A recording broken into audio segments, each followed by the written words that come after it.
The people of Australia are in a state of mental hysteria.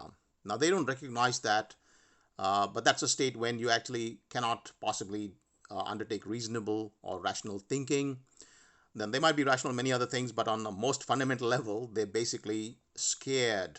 They've stopped using the front part of their, the forehead, the brain, the frontal lobe, and they're using the back end, which is the limbic brain and all that stuff about the fear. So they are in a state of absolute hysteria and scare.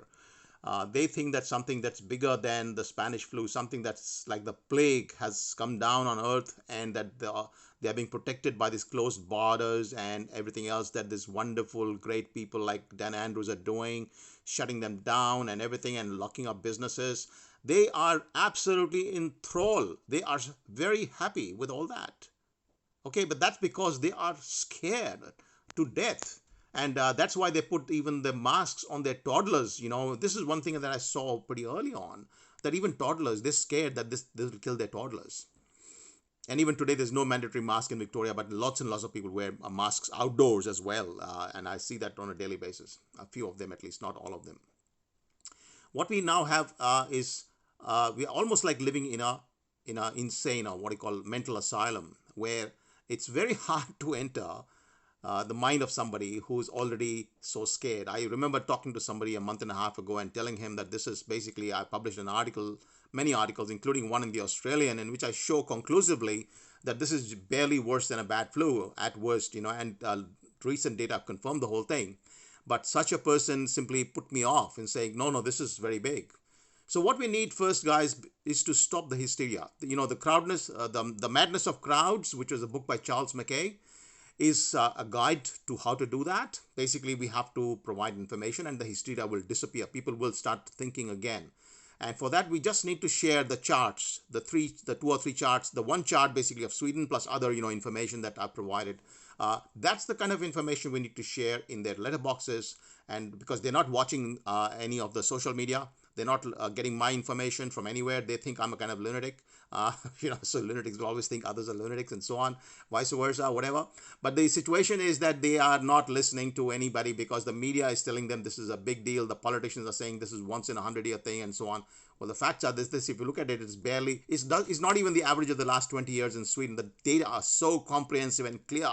And if you do the dry Tinder effect, which is what I've written about, in my article in the Australian, then you realize that this thing was actually one of the lowest levels of mortality in the last 10 years in Sweden, in its entire history, to be precise.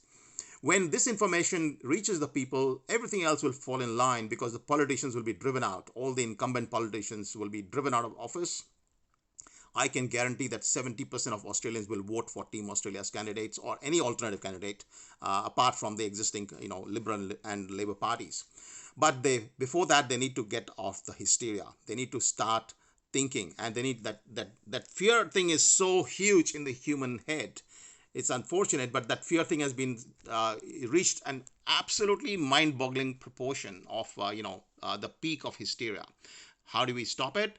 3 months. For 3 months, we give them the facts, and you ask them to identify, show us in the charts, where is the Spanish flu. Once the people realize that they've been cheated, it's all game over for these guys, and also life will get back to normal.